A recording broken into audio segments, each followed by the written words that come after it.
when I saw that smile, I just knew that that was something that I could get to know better. I mean, you can see a person, the warmth of that person, and she just had a glow to her that was just kind of like, wow, I'd like to get to know that person. He's gonna make me blush. One day we were sitting in a dorm room with a bunch of guys just talking guy stuff, and Annette walked into the room, and she always lit up a room when she came in, and I remember at that point I told all the guys that I'm going to marry her.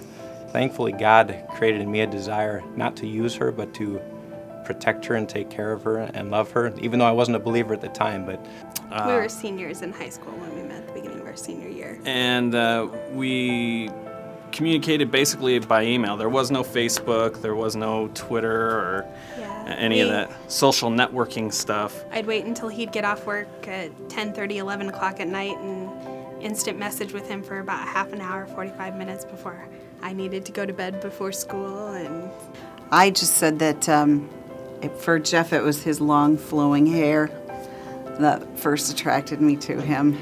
And for me, I guess the thing that stuck out the most in our first date was how much we laughed together and just had fun. And I first noticed her in Calculus 1. Lindy was taking it as an audit class, so just for fun. She was taking it for fun, which didn't really make sense to me. I was struggling to get through calculus, and she was just taking it for fun. And I just noticed that she was really pretty, sat in the front row, obviously smart.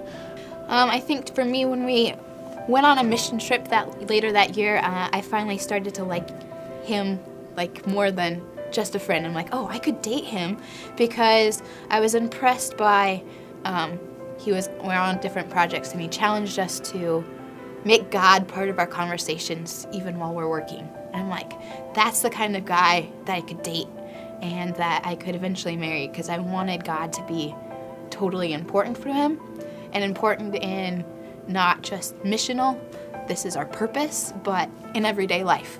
And that's what he showed me that day, and it was really, really cool. So we met when we were 15 in band class. He played the clarinet. It's a manly instrument. So did I. I don't know how we got started talking, but... She was sitting next to me in band, and I was currently looking for a girlfriend.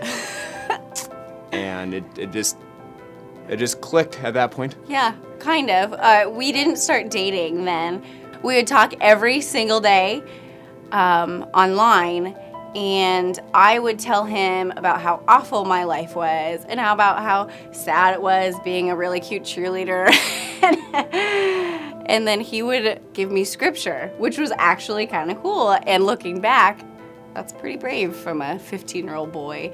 And then came a point where Eric was going to decide if he wanted to date me or not, and he decided to instead date Carrie Carter. So that ended that, and the way he told me was by ignoring me for 5 years. One day after a basketball game, my dad said to me, "So what's going on with you and Marty?" And I said, and so we got home that night, and I walked her out to her car, and I said, "Well, my dad thinks we're dating, so I guess we are."